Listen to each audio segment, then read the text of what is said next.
Assalamualaikum warahmatullahi wabarakatuh. Perkenalkan, nama saya Deangi Rahayu dengan NPM 2001081001. Pada pertemuan kali ini saya memenuhi tugas dari mata kuliah Tauhid dan Ilmu Kalam, yaitu yang pertama saya akan menjelaskan mengenai definisi Tauhid. Tauhid yaitu mengesahkan Allah Subhanahu wa Ta'ala dengan meyakini keesaannya tanpa menyekutukannya dalam rububiyahnya, nama-nama dan sifatnya dan uluhiyah serta dalam ibadah kepadanya. Allah Subhanahu wa Ta'ala Maha Esa, walaupun manusia tidak mengesahkannya. Mengesahkan Allah dalam hal ibadah disebut tauhid karena seorang hamba dengan keyakinannya itu telah mentauhidkan Allah. Ketika dia meyakini keesaan Allah, dia akan beramal sesuai keyakinannya dengan mengikhlaskan ibadahnya hanya kepada Allah dan berdoa kepada Allah. Mengimani bahwasannya Allah mengatur semua urusan dan pencipta seluruh makhluk. Dia memiliki asmaul husna dan sifat yang sempurna. Hanya Allah saja yang berhak untuk diibadahi dan bukan selainnya. Selanjutnya, jika dirinci, tauhid dibagi atas 3 jenis, yaitu yang pertama tauhid rububiyah, tauhid uluhiyah, tauhid asma wa sifat. Tauhid rububiyah diyakini juga oleh kaum musyrikin dan tidak ada yang mengingkarinya. Akan tetapi hal ini tidak memasukkan mereka ke dalam Islam karena mereka tidak mengesahkan ibadah dan hanya kepada Allah, dan mereka tidak mengimani Allah dalam hal tauhid uluhiyah. Objek kajian tauhid, objek pembahasan atau yang menjadi lapangan pembahasan ilmu tauhid pada garis besarnya dibagi ke dalam 3 bagian utama. Yang pertama tauhid uluhiyah, tauhid nabuwah, tauhid samiyat, tauhid ilahiyah. Yang pertama, tauhid uluhiyah, yaitu tauhid yang membahas tentang keesaan Allah dalam zatnya, tidak terdiri dari beberapa unsur atau oknum, tidak sebagaimana teologi Yahudi dan Masehi. Dia Allah sebagai zat yang wajib disembah dan dipuja dengan ikhlas. Semua pengabdian hambanya semata-mata untuknya, seperti berdoa, kurban, harap, takut, berserah diri, pendekatan diri, dan lain sebagainya. Tauhid rububiyah, yaitu pembahasan tentang Allah sebagai Ar-Rabbu, yaitu Esa dalam penciptaan, pemeliharaan, dan pengaturan semua makhluknya. Sebagaimana firman Allah yang menjelaskan siapakah yang memberi rizki kepada manusia pada surat Yunus ayat 31. Tauhid zat, yaitu pembahasan tentang sifat-sifat dan nama-nama yang disebut sendiri oleh Allah dan Rasul-Nya yang tidak sama dengan makhluknya. Sifat dan nama-namanya adalah agung dan sempurna. Dan terakhir, tauhid nubuwah, yaitu bagaimana ilmu tauhid yang membahas masalah kenabian, kedudukan dan peran serta sifat-sifat dan keistimewaannya, sebagaimana dalam firman Allah surat An-Nahl ayat 43. Tauhid samiyat, yaitu sebagian ilmu tauhid yang membahas masalah-masalah yang digelar dari dalil-dalil naqli, seperti datangnya hari akhir, hari kebangkitan, dari kubur, siksa kubur, mizan, dan lain-lain. Sumber hukum ilmu tauhid.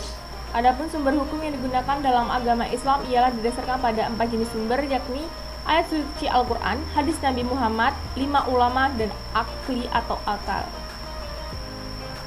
Sumber hukum lainnya yang jarang kita ketahui ialah jima'ah, ulama, dan akli. Sebenarnya kedua sumber hukum ini tidak dapat dijadikan sebagai dasar ilmu ketauhidan karena perannya hanya sebagai penguat sumber hukum seperti Al-Quran dan hadis. Dalam pembahasan tentang akidah dan tauhid, ijma ulama dapat diartikan sebagai sumber hukum yang diambil berdasarkan argumentasi atau pendapat para ahli ulama. Sedangkan akli atau akal didasarkan kepada renungan atas segala kekuasaan Allah Subhanahu wa Ta'ala yang dapat dibuktikan bahwa sesungguhnya Al-Quran dan hadis berisi kebenaran. Meyakini bahwa Allah Subhanahu wa Ta'ala adalah Maha Esa merupakan pokok dasar penerapan ilmu tauhid. Sebagai umat muslim, kita tentu hanya harus mengamalkan ketauhidan Allah agar senantiasa hidup dalam kebaikan dan ridho darinya. Sekian penjelasan saya mengenai definisi tauhid, objek kajian tauhid, dan sumber hukum ilmu tauhid. Pembahasan yang kedua yaitu mengenai definisi ilmu kalam dan sumber-sumber ilmu kalam. Yang pertama, definisi ilmu kalam. Secara bahasa, kalam berarti pembicaraan. Maksudnya adalah pembicaraan yang bernalar dan melibatkan logika. Sedangkan pengertian ilmu kalam adalah ilmu yang membahas kepercayaan keagamaan atau agama Islam dalam bukti-bukti yang logis. Ilmu kalam membahas masalah ketuhanan dengan menggunakan dasar-dasar nakliyah dan argumentasi rasional atau akliyah. Argumentasi nakliyah berasal dari dalil-dalil Al-Quran dan hadis. Sedangkan argumentasi akliyah berasal dari pemahaman metode berpikir filosofis. Selanjutnya, sumber-sumber ilmu kalam. Ada dua pengaruh yang dapat ditelusuri yang sekaligus juga sebagai sumber dan ulasan asal-usul kemunculan ilmu kalam, yakni yang pertama secara langsung dan yang kedua Al-Quran. Sebagai sumber ilmu kalam, Al-Quran banyak menyinggung hal-hal yang berkaitan dengan masalah-masalah ketuhanan. Di antara ayat-ayat Al-Quran yang membicarakan masalah-masalah ketuhanan antara lain surat Al-Ikhlas, surat Asy-Syura, Al-Furqan, Al-Fat, At-Taha, Ar-Rahman, An-Nisa, Al-Luqman, Al-Imran, Al-Nabiyah, dan yang terakhir Al-Hajj. Sumber ilmu kalam yang kedua yaitu secara tidak langsung. Yang pertama, pemikiran manusia. Dalam hal ini baik berupa pemikiran umat Islam sendiri atau pemikiran yang berasal dari luar umat Islam. Sebelum filsafat Yunani masuk dalam berkembang di dunia Islam, umat Islam sendiri telah menggunakan pemikiran rasionalnya untuk menjelaskan hal-hal yang berkaitan dengan ayat-ayat Al-Quran. Pertama, yang belum jelas maksudnya al-mutasyabihat. Keharusan untuk menggunakan rasio ternyata mendapat pijakan dari beberapa ayat Al-Quran, yang artinya, maka apakah mereka tidak memperhatikan Al-Quran ataukah hati mereka terkunci? Surat Muhammad ayat 47. Dengan demikian, jika ditemukan seorang muslim telah melakukan suatu kajian objek tertentu dengan rasionalnya, hal itu secara teoretis bukan karena adanya pengaruh dari pihak luar saja, tapi karena adanya perintah langsung Al-Quran sendiri. Adapun sebagai sumber ilmu kalam, berupa pemikiran yang berasal dari Islam dapat diklasifikasikan dalam dua kategori. Yang pertama, pemikiran non-muslim yang telah menjadi peradaban lalu ditransfer dan diasimilasikan dengan pemikiran umat Islam. Proses transfer dan asimilasi ini dapat dimaklumi karena sebelum Islam masuk dan berkembang dunia Arab atau Timur Tengah, suatu wilayah tempat diturunkan agama-agama samawi lainnya. Dua, berupa pemikiran-pemikiran non-muslim yang bersifat akademis seperti filsafat, terutama dari Yunani, sejarah, dan sains. Yang kedua, insting. Kepercayaan adanya Tuhan telah berkembang sejak adanya manusia pertama. Abbas Maud Al-Kakat mengatakan bahwa kebenaran mitos merupakan asal-usul agama di kalangan orang-orang primitif. Taylor justru mengatakan bahwa animisme, anggapan adanya kehidupan pada benda-benda mati, merupakan asal-usul kepercayaan adanya Tuhan. Adapun Spencer mengatakannya lagi. Ia mengatakan bahwa pemuja terhadap nenek moyang merupakan bentuk ibadah paling tua. Keduanya menganggap bahwa animisme dan pemujaan terhadap nenek moyang sebagai asal-usul kepercayaan dan ibadah tertua terhadap Tuhan Yang Maha Esa. Sekian penjelasan saya mengenai definisi ilmu kalam dan sumber-sumber ilmu kalam. Pembahasan yang ketiga yaitu mengenai konsep kekhalifahan, aplikasinya dalam aspek-aspek kehidupan. Yang pertama, konsep kekhalifahan. A. Pengertian khalifah. Khalifah artinya yaitu mengganti atau wakil Allah untuk melaksanakan undang-undangnya di muka bumi, sekaligus melanjutkan kepemimpinan Rasulullah SAW. Khalifah dalam arti khusus yaitu kepala negara setelah Rasulullah atau pengganti Rasulullah sebagai kepala negara, tetapi tidak menggantikan kedudukannya sebagai nabi. Susunan pemerintahan yang diatur harus menurut ajaran Islam, di mana aspek-aspek yang berkenan dengan pemerintahan seluruhnya berdasarkan pada ajaran Islam. Kata khalifah dan turunnya disebut dalam Al-Quran sebanyak 116 kali. Adapun kata khalifah diulang sebanyak 8 kali, 2 kali dalam bentuk tunggal atau mufrad, dan yang diterangkan dalam Al-Baqarah ayat 30 dan Safhat ayat 26. B. Khalifah menurut para ahli. Ibnu Abbas mendefinisikan khalifah dalam surat Al-Baqarah ayat 30 sebagai pengganti golongan jin. Ibnu Mas'ud mendefinisikannya sebagai pengganti Allah dalam menegakkan hukum-hukumnya di antara para makhluknya. At-Tabari dengan menggunakan riwayat dari Ibnu Abbas dan Ibnu Mas'ud mengatakan bahwa yang dimaksud dengan kata khalifah adalah Adam dan keturunannya yang taat pada perintah dan peraturan Allah. Pada pihak lain, Syekh Ismail Al-Birusawi menafsirkan bahwa kata khalifah sebagai pemimpinan semua makhluk. Mustafa Al-Maraki menafsirkan kata khalifah sebagai manusia yang diberi wahyu oleh Allah tentang syariat-syariatnya, termasuk di dalamnya adalah manusia yang mempunyai kemampuan yang luar biasa.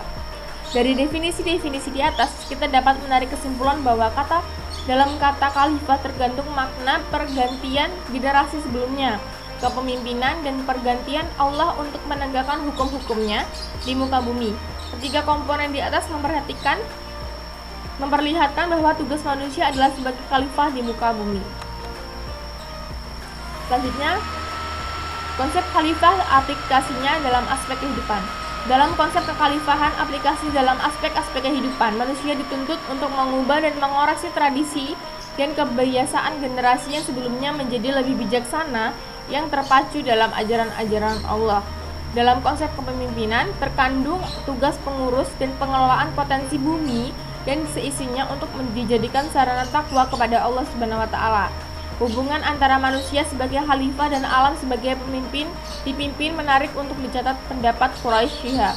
Menurutnya, kekhalifahan menurut adanya interaksi antara manusia dan sesamanya serta alam secara harmonis. Hubungan antara manusia dan alam bukan merupakan hubungan antara penakluk dan yang ditaklukkan atau antara tuan dan hamba yang akan melahirkan eksploitasi alam. Allah memandang keduanya dalam kondisi yang sama dan tidak membeda-bedakan di antara keduanya. Oleh karena itu, yang sesungguhnya menguasai alam adalah Allah. Kekhalifahan itu mengandung arti bimbingan agar setiap makhluk mencapai tujuan penciptaannya. Pembahasan yang kedua yaitu konsep kekhalifahan aplikasi dalam aspek kehidupan.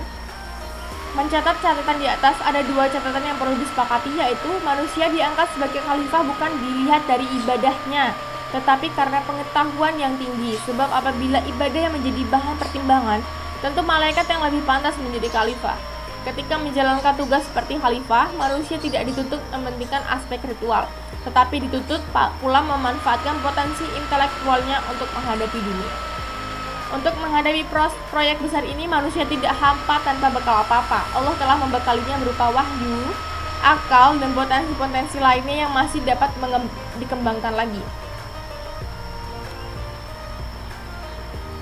Syarat-syarat menjadi khalifah yang pertama harus Islam, baligh atau dewasa, laki-laki, adil. Seorang pemimpin haruslah adil karena merupakan kemampuan atau naluri yang terdapat pada pribadi seseorang yang akan membawanya untuk selalu bertakwa, berani dan kuat, berilmu dan ahli dengan hal-hal yang berkaitan dengan fikih, agama, dan kehidupan secara umum, berpandangan baik, dapat mengatur dengan baik dan bijaksana dalam setiap hal. Syarat-syarat di atas merupakan syarat untuk menjadi seorang khalifah atau pemimpin yang akan menjadi panutan bagi pengikutnya. Pembahasan yang ketiga yaitu mengenai sejarah yang melatar belakangi munculnya persoalan-persoalan kalam. Sebenarnya disebabkan oleh faktor-faktor politik setelah Kalam, Utsman bin Affan terbunuh, kemudian digantikan oleh Ali bin Abi Thalib. Peristiwa yang menyedihkan dalam sejarah Islam ini sering dinamai Al-Fitan Al-Kubra yang merupakan pangkal pertumbuhan masyarakat dan agama Islam di berbagai bidang, khususnya pada bidang politik, sosial, paham keagamaan. Persoalan kalam yang pertama kali muncul adalah persoalan siapa yang kafir dan tidak kafir, atau siapa yang keluar dan tetap Islam.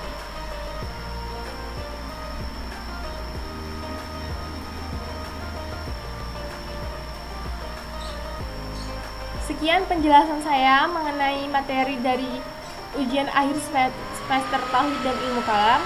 Apabila ada yang kurang saya mohon maaf. Saya akhiri. Wassalamualaikum warahmatullahi wabarakatuh.